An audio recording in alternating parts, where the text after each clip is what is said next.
ಮುಚ್ಚುವಂಥ ಸಾಧ್ಯತೆಗಳಿದ್ದಾವೆ. ಈಗಾಗಲೇ ಮುಚ್ಚಾಕ್ತಾ ಇದ್ದಾರೆ. SIT ಇಡೀ ಕೇಸನ್ನು ಮುಚ್ಚಾಕ್ಲಿಕ್ಕೆ ಬಂದದ ವಿನಃ ತನಿಖೆ ಮಾಡಿ ಸತ್ಯ ಹೇಳಲಿಕ್ಕೆ ಅಲ್ಲ ಅನ್ನುವಂಥ ಅಭಿಪ್ರಾಯಕ್ಕೆ ಇವತ್ತು ಈ 6 ಜನ ಜೊತೆಗೆ ಭಾಳಷ್ಟು ಸಮೀಪದಿಂದ ಈ ಒಂದು ಏನು ನಡೀತಾ ಇದ್ದಾವೆ ತನಿಖೆಗಳು ಇದು ನೋಡ್ತಾ ಬಂದಂಥ ಪ್ರತಿಯೊಬ್ಬರ ಅಭಿಪ್ರಾಯ ಅದಾಗಲಿಕ್ಕತ್ತದೆ. ಕಾರಣ ಒಂದ ಮಾತು ನಮ್ಗೆ ಹೇಳುತ್ತಿದ್ದೇನಪ್ಪ ಅಂತಂದ್ರೆ ಇದು ಮುಚ್ಚಿ ಹಾಕುವ ಯತ್ನ ಮತ್ತೇನಲ್ಲ.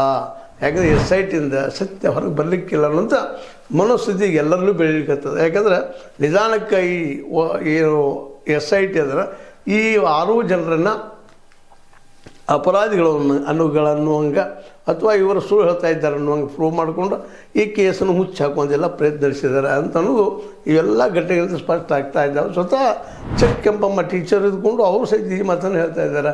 ಇಲ್ಲಪ್ಪ ಅವರು ಎನ್ಕ್ವೈರಿ ಹೆಸರಿಂದ ಸೌಜನ್ಯ ಕೇಸನ್ನು ಮುಚ್ಚಿ ಹಾಕುವಂಥದ್ದು, ಅದ್ರ ಜೊತೆಗೆ ಇನ್ನೂರು ಕೇಸು ಮುಚ್ಚಿ ಹಾಕುವಂಥ ಪ್ರಯತ್ನ ಮಾಡ್ತಾ ಇದ್ದಾರೆ ಅನ್ನೋಂಥ ಮಾತು ಚರ್ಚೆ ಆಗ್ತಾ ಇದ್ದಾವೆ. ಒಟ್ಟಾರೆಯಾಗಿ ಈ ಒಂದು ಧರ್ಮಸ್ಥಳ ನಡೆಯುತ್ತಿರುವಂತಹ ಈ ದುರಂತಗಳು ಮುಚ್ಚಾಕುವಂಥ ಕೆಲಸ ಇನ್ನೂ ಹಂಗೆ ಮುಂದುವರೆದ ಸತ್ಯ ಸಿಗ್ತದೆ ಅನ್ನೋದು ಈಗ ಎಲ್ಲರೂ ಪ್ರಶ್ನೆ ಮತ್ತು ಅದು ನಿಗೂಢ ಆಗ್ತಾ ಇದೆ.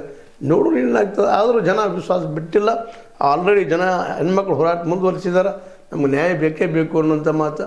ನೋಡೋಣ ಅದನ್ನು ಯಾವ ರೀತಿ ಯಾವ ರೂಪ ಪಡೀತದೋ ಆ ಪಡೆದು ತಮ್ಮ ಜೊತೆಗೆ ಮತ್ತಷ್ಟು ಮುಂದುವರಿಸ್ಕೊಂಡು ಅಲ್ಲಿಯ ಘಟನಾವಳಿಗಳಿಂದ ಹಾನಿ ಯಾರಿಗಿದೆ ಅನ್ನೋದನ್ನು ಸಹಿತ ಮತ್ತೆ ತಿಳಿಸ್ತಾ ಒಟ್ಟಾರೆಯಾಗಿ SIT ತನಿಖೆ ಮಾಡೋಕ್ಕಿಂತಲೂ ಹೆಚ್ಚಿಗೆ ಆರೋಪಿಗಳನ್ನು ಅಥವಾ ಸಾಕ್ಷಿದಾರರನ್ನು ಅಥವಾ ದೂರುದಾರರನ್ನು ಅಪರಾಧಿ ಅನ್ನುವಂಗೆ ತಯಾರಿಸುವಂಥ ಒಂದು ಪ್ಲ್ಯಾನ್ ಮಾಡ್ತಾ ಇದೆಯಾ ಅನ್ನುವಂಥ ಸಂಶಯನಕ್ಕಿಂತಲೂ ವಾಸ್ತವ ಅನ್ನಿಸ್ತಾ ಇದೆ ನಿಧಾನಕ್ಕೆ.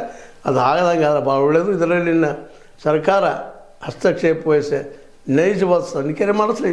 ಇಲ್ಲಾಂದರೆ ತನಿಖೆ ಮಾಡೋದಿಲ್ಲಪ್ಪ ಸ್ವಚ್ಛ ಒಂದು ಕ್ಲೀನ್ ಚಿಟ್ಟರ್ ಕೊಡಲಿ ಅಂತ ಹೇಳ್ತಾ ಇದು ನಿಮ್ಮ ಲೈಕ್ ಇರ್ಬೋದು. ಲೈಕ್ ಮಾಡಿ ಶೇರ್ ಮಾಡಿ ಕಮೆಂಟ್ ಮಾಡಿರಿ. ಜೊತೆ ಸಬ್ಸ್ಕ್ರೈಬ್ ನಿಲ್ಲಿಸ್ಬೇಡ್ರಿ. S60 ನ್ಯೂಸ್ ಅರ್ಧ ಸಿದ್ದರಾಮಯ್ಯ ಸತ್ಯದ ಕೈಗಡೆ ವಂದನೆಗಳು.